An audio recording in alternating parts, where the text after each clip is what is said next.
안녕하세요. 거의 한 달여 만에 영상을 올리는 것 같습니다. 오랜만입니다. 다들 잘 지내고 계셨나요? 요즘 워처 오브 렐름이 기존 컨텐츠들이 이제 업데이트가 되거나 아니면 새로운 컨텐츠들이 추가로 종종 생기고 있는데요. 그래서 이제 게임을 오래 즐긴 유저로서 간만에 즐길 컨텐츠 요소들이 새로 추가되는 것 같아서 기분이 좋습니다. 그렇기 때문에 틈틈이 이제 새로운 던전이나 콘텐츠 관련해서 공략 영상을 올려보려고 합니다. 이번에 이번 패치 때 진영 던전도 일부 업데이트가 되었는데요. 기존에는 각 진영별로 12스테이지까지 있었지만 현재는 비법과 파수꾼 진영은 이렇게 보시면 13부터 15까지 스테이지가 추가되었습니다. 추후에도 조금씩 다른 진영의 던전들도 15스테이지까지 추가된다고 하더라고요. 그래서 오늘은 비법 스테이지 15에 대한 공략 영상과 그에 대한 설명을 주제로 영상을 찍어 보려고 합니다. 우선 공략을 눌러서 맵 정보를 보면 이제 맵의 형태와 등장하는 몬스터들의 특징을 알아볼 수가 있습니다. 기본적으로 탱커 역할을 하는 고급 파멸자, 부패된 파멸자, 중급 파멸자가 나오고, 그리고 마나번 스킬을 활용해서 공격 범위 내에 있는 영웅의 분노를 흡수하는 백탑학자가 나옵니다. 그리고 공격 범위 내에 가장 가까운 지면을 오염시켜서 배치한 영웅에게 지속적인 피해를 입히는 크림슨 수비병이 나오는데요. 개인적으로는 요 크림슨 수비병 공략하는 게 가장 보스 전 단계에서는 키포인트라고 생각을 합니다. 그리고 이제 보스가 있는데, 보스의 스킬 메커니즘이나 공격 패턴에 대해서는 인게임 화면에서 하나씩 설명을 드릴게요. 이제 라인업으로 넘어가 보겠습니다. 우선 영주를 라인업에 먼저 써줘야 되는데, 가장 좋은 거는 키로스예요. 키로스는 수호자이고 15스테이지에서는 이제 탱커가 꼭 필요하기 때문에 키로스를 영주로 갖고 계시면 영주로 쓰시면 되고, 저는 근데 키로스가 없기 때문에 그냥 베노마를 영주 진용 효과를 받기 위해서 라인업에 넣을 겁니다. 그리고 주요 딜러로는 포레스, 그리고 카메트 혹은 아자크스도 괜찮고요. 그리고 애를 쓸 겁니다. 애 같은 경우는 에픽 영웅이지만 지속적으로 이제 얼음을 깔아서 적에게 실시기가 이제 그 피해를 지속적으로 입힐 수 있는 효과를 가지고 있고, 또 포레스 같은 경우도 빙결 효과가 적용된 적한테 더 높은 피해를 입히는 특징을 가지고 있기 때문에 포레스와 엘은 좀 시너지가 잘 맞는다고 볼 수 있습니다. 그리고 힐러는 가장 많이 사용하는 이제 동시 3명에까지 일반 공격으로 치유를 할 수 있고, 또 스킬 때 높은 치유력과 우드 요정을 활용해서 공격 범위가 아닌 곳에도 치유를 선사할 수 있는, 그리고 마지막으로 모든 아군들의 분노 회복을 높여주는 엘로윈을 쓸 거고요. 이렇게 에젠을 사용하셔도 되는데, 저 같은 경우는 이제 릴리를 쓸 거예요. 릴리 같은 경우는 이런 식으로 효과를 보면 일반 공격 범위 내 아군 한 명은 1회의 치명 피해를 면역할 수 있는 기회가 있다. 이게 무슨 말이냐면 이제 릴리 공격 범위 내에 있는 아군 영웅이 한번 죽을 만큼의 피해를 입었을 때 죽지 않고 한번 살아난다 라는 특징이거든요. 그리고 이 스킬 같은 경우는 55초마다 1회 최대 지속된다 라고 되어 있으니 이 효과 때문에 이제 릴리를 이번에 사용을 할 겁니다.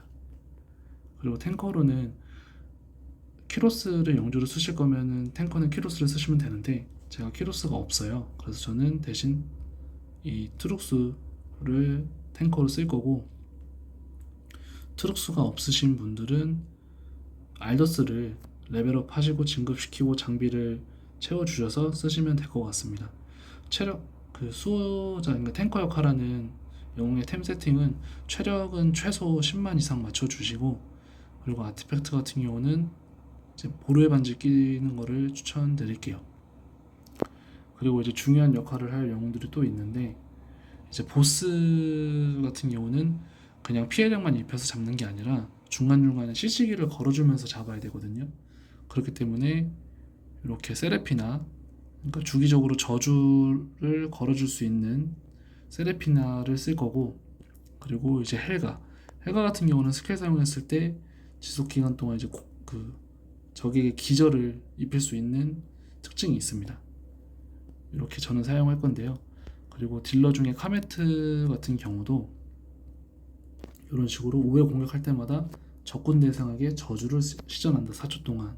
요것 때문에 이제 몹 잡을 때도 쓰고 보스 잡을 때도 마지막에 배치해서 카메트를 쓸 겁니다. 그리고 또 추가로 볼 수 있는 건 이런 식으로 나짐 같은 경우도 스킬을 썼을 때 이제 적한테 지속적으로 기절을 입힐 수 있고, 그 다음에 피해량보다는 이렇게 CC용으로 보스 상대할 때 사용할 수 있기 때문에 나짐을 쓰셔도 무방합니다. 근데 나짐 같은 경우는 에픽 영웅이라서 체력 세팅을 좀 높게 해주셔야 그 버티면서 CC기를 계속 넣을 수 있겠죠. 이렇게 라인업을 살펴봤고, 이제 게임에 한번 들어가 볼게요. 이렇게 동일하게 라인업을 했습니다.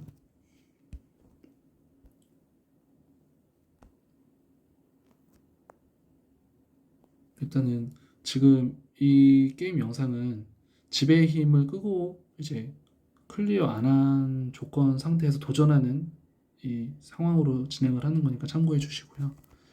일단 보스의 공격 패턴을 보면 마지막에 배치된 영웅한테 주기적으로 피해를 입혀요. 그리고 같은 대상을 때릴수록 보스의 공속이 증가하고, 만약에 보스가 저주 효과를 받게 되면 그 공속 증가는 초기화가 됩니다.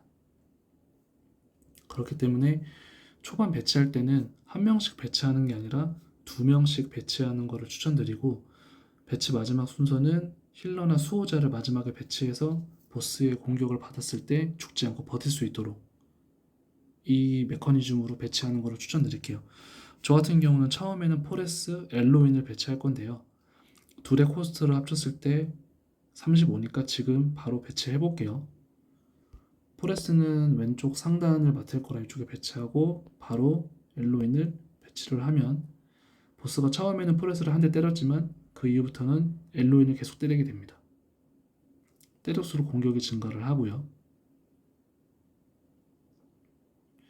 그리고 그 다음에는 우측 하단에서 몬스터가 나오는데, 카메트를 우측 하단 공격할 수 있도록 배치를 하고 엘로인 근처에 릴리를 배치할 거예요. 카메트와 릴리의 코스트를 합치면 36이죠.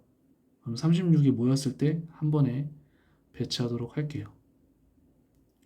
그리고 보시면 배치된 영웅이 스킬을 쓰게 되면 그 지속적인 취약 효과를 받게 됩니다. 소량의 피해를 받고요. 일단 제가 포레스 스킬을 써볼게요. 쓸 때 약간 HP가 감소하면서 스킬이 써지죠. 이게 그 취약 효과를 보스가 스킬을 사용하게 되면 누적시키는데, 이 취약 효과가 누적이 되기 때문에 스킬을 남발하기보다는 꼭 필요할 때만 영웅들의 액티브 스킬을 사용해서 클리어하는 걸 추천드릴게요. 꼭 필요할 때만 스킬을 쓰면 된다라고 보시면 되고요. 36이 될 때쯤에 이렇게 카메트를 우측 하단을 공격하도록 배치를 하고 릴리를 이쪽에 배치해서 카메트를 치유할 수 있도록 합니다. 그럼 릴리가 어그로가 끌리지만 엘로윈은 공격 범위 내에도 있기 때문에 치유를 동시에 할 수 있어서 버틸 수 있겠죠. 카메트는 이런 식으로 요만큼 공격 범위를 가지고 있고, 스킬을 써서 이렇게 빠르게 잡아주도록 할게요. 이렇게 해서 좌측 상단과 우측 하단 쪽은 영웅을 배치를 했고, 그 다음에는 좌측 하단에서 이제 몹들이 나오는데, 요거 같은 경우는 L과 트룩스를 마지막에 배치할 겁니다. 배치하는 걸 보여드릴게요. 둘의 코스트가 38이에요, 합치면. 그래서 37쯤에 L부터 배치를 할게요. L을 요 번개 위쪽에 배치를 하고 바로 트룩스를 요 아래다 배치를 하면 보스 어그로가 트루스한테 마지막에 꽂히죠. 어쨌든 트루스는 릴리가 지속적으로 치유를 해주기 때문에 버틸 수 있습니다. 그리고 크림슨 수비병이 나오게 되는데 이게 제가 생각했을 때는 지금 이번 주 같은 경우는 우측 하단에서 나오지만 예전 처음 초창기 때 같은 경우는 좌측 하단에서 제가 봤던 것 같아요. 그래서 이거는 매 주마다 나오는 위치가 바뀌는지 아니면 고정이 된 건지 그거는 정확히는 모르겠어요. 어쨌든 지금 제가 이 영상을 찍는 시점에는 우측 하단에서 나오기 때문에 이 기준으로 해볼게요. 크림슨 수비용이 나오게 되면 이쪽 통로로 나올 때 트룩스 쪽에 먼저 그 저주를 걸어서 지면을 오염시키게 됩니다. 그러니까 트룩스가 죽지 않으면 어쨌든 이 크림슨 수비병은 나아가면서 속도가 천천히 늦어지고 어그로가 좀 끌리게 돼요. 그때 카메트로 잡는 거거든요. 이렇게 보시면 트룩스 지면 바닥에 이렇게 저주가 생겼죠. 그럼 지속적으로 피해를 입는 거예요. 이 지속적으로 피해를 입는 게 마법사나 HP가 약한 영웅들 같은 경우는 금방 죽어요. 근데 이 실현 던전 별 3개로 클리어하기 위해서는 중간중간에 영웅이 한 번도 죽지 않아야 된다는 조건이 붙는 스테이지가 있거든요. 요 비법 스테이지 15 같은 경우도 배치된 영웅이 죽으면 안 돼요. 죽으면 별 3개로 클리어할 수 없기 때문에 최대한 안 죽게 유지해 주시는 게 좋습니다. 이런 식으로 카메트가 크림슨 수비병을 잡고 어쨌든 포레스 같은 경우는 광역 스킬을 지속적으로 쓸 수 있기 때문에 몹들이 뭉쳐왔을 때는 이런 식으로 스킬을 취약 효과를 받더라도 써서 최대한 빨리 클리어 해주는 게 좋습니다. 그리고 L이 어쨌든 얼음 길을 많이 깔기 때문에 이쪽으로 벡타 박자 같은 영웅들이 그 몬스터들이 걸어오면서 지속적으로 피해를 입어요. 그리고 플랫폼을 보시면 이 번개 표시가 있는 위치들이 있는데 그쪽에 영웅을 배치하게 되면 주기적으로 한 번씩 전체 몹들한테 번개를 내리치고 영웅들의 HP를 우리가 배치한 영웅들의 HP를 회복시켜 주더라고요. 그렇기 때문에 한 자리 정도는 이 번개 플랫폼 위에 영웅을 배치하는 거를 추천드릴게요. 저는 지금 L이 번개 플랫폼 위에 배치되어 있죠. 그리고 몬스터 잡는 숫자를 잘 봐야 되는데 몬스터가 총 29마리가 있는데 28마리가 이제 소환되는 몬스터들이고 마지막 한 마리는 보스 몹입니다. 근데 보스 같은 경우는 28마리의 이 잡몹들이 죽기 전까지는 피해를 안 입어요. 그리고 공격 패턴도 어쨌든 단순하고요. 하지만 이 28번째 몹까지 다 잡고 나서 보스만 남았을 경우에는 보스한테 피해를 입힐 수 있고 또 보스도 다른 여러 가지 공격 패턴을 추가해서 공격을 하게 됩니다. 그래서 일단은 28마리까지는 안정적으로 몹들을 잡아주면서 이제 28마리까지 잡았을 때 보스를 잡기 위한 영웅들 아까 CC 영웅들로 헬가, 세레피나 헬가 그리고 이제 이니트 같은 경우는 이니트 고유 특징 중에 공격을 했을 때 보스한테 공격을 했을 때 보스가 이제 우리한테 입히는 피해량이 30% 감소되게 할 수 있는 그런 특징을 가지고 있습니다. 오리스테랑 비슷하죠. 이제 그렇기 때문에 보스몹 잡을 때는 이니트를 쓸 겁니다. 우선은 살짝 빠르게 해볼게요. 좌측 상단은 포레스가 잡고 우측 하단은 이런 식으로 카메트가 잡아줍니다.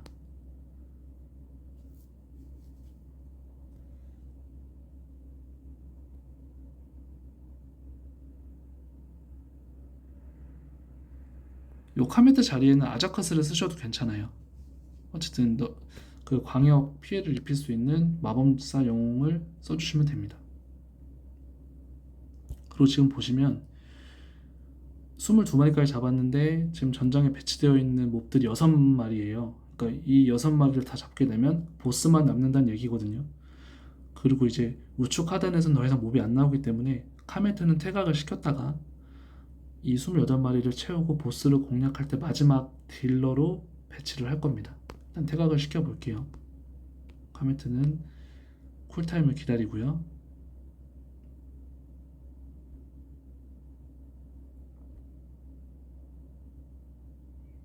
이제 2마리 남았습니다. 이 두 마리를 잡은 이후에는 바로 헬가와 세레피나 이니트를 배치해서 보스를 공략할 거예요.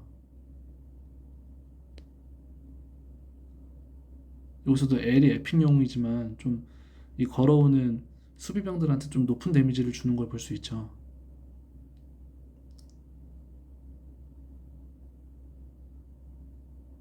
그리고 트럭스도 공격 사거리가 이 정도 있기 때문에 소량의 피해를 입힐 수 있고. 한 마리 남았습니다. 잡자마자 바로 배치를 해볼게요. 잡았죠? 그 다음에 이제 바로 세레피나와 이니트, 마지막에 헬가를 배치해서 바로 CC기를 걸어줍니다. 걸고 이런 식으로 지금 보스가 에어본이 되는 걸 볼 수 있는데요. 이제 보스가 차징을 하기도 하고, 차징하고 자기 액티브 스킬을 쓰기도 하고, 또 주기적으로 그 다른 몬스터들을 소환하기도 해요, 추가적으로. 그래서 일단 처음에 CC기를 걸어 주시면서, 그리고 지금 L이 어쨌든 지금은 필요가 없고 카메트 쿨타임이 찼기 때문에 마지막으로 카메트를 여기에 배치해서 5번 공격할 때마다 보스한테 저주를 걸 수 있도록 해볼게요. 그리고 CC기 스킬은 번갈아 가면서 이제 그 리스크가 없도록 써주는 게 좀 좋다고 생각을 하거든요. 이런 식으로 지금 잡는 속도는 빠르진 않지만 이게 잡는 게 안정적으로 잡을 수 있습니다. 카메트 스킬을 끝날 때쯤에 이런 식으로 세레피나 저주를 걸고, 이니트는 계속 스킬을 써줘서 피해 감소를 입히고 아군의 피해를 증가시키고요. 세레피나 끝났을 때 헬가에 이런 식으로 에어본을 넣습니다. 그리고 이런 식으로 힐 범위 밖에 있는 영웅들에 대해서는 이런 식으로 우드 요정을 이용해서 치유를 한 번씩 해주시면 돼요.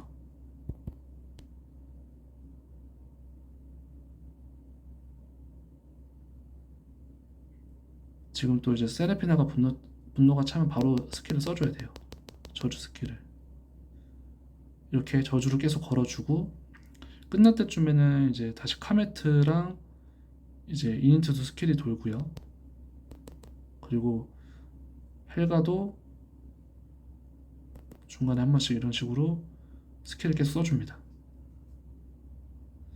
그리고 지금 세레피나하고 세레피나는 힐 범위 없기 때문에 이런 식으로 우드 요정을 꾸준히 써줘야 돼요. 다시 또 분노가 차죠. 이렇게 하고 이런 식으로 이니트도 피를 채워주고요.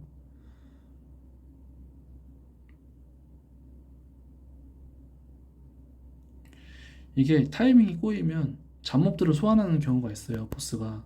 근데 지금은 다행히 이번에는 타이밍이 안 꼬여서. 그리고 헬가 시치기도 바로 걸어주고 에어본을 또 시키고요. 지금도 이렇게 타이밍 꼬여서 보스 잡몹들이 소환됐죠. 근데 소환되려고 하다가 아마 헬가 시식이 걸려서 멈춘 것 같아요, 제가 볼 때는. 이렇게 되면 안 됩니다. 지금 세레피나가 죽었어요. 이게 HP를 관리를 잘했어야 되는데, 우선은 HP를 채우고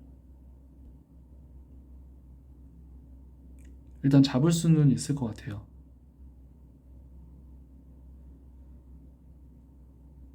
이런 식으로 스킬을 쓸 때마다 아군들이 HP가 달잖아요. 그렇기 때문에 HP 상황을 보고 스킬을 써줘야 돼요. 지금 거의 다 잡았습니다.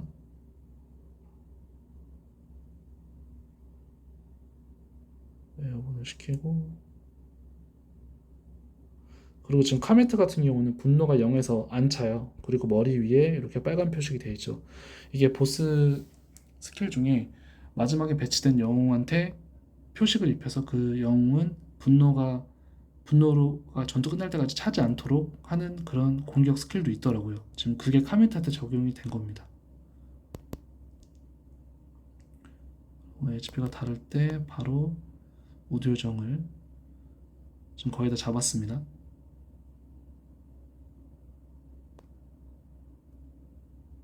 지금 세레피나까지만 안 죽었으면 완벽하게 깨는 건데, 어쨌든 세레피나는 죽었지만 지금 클리어를 했고요. 네.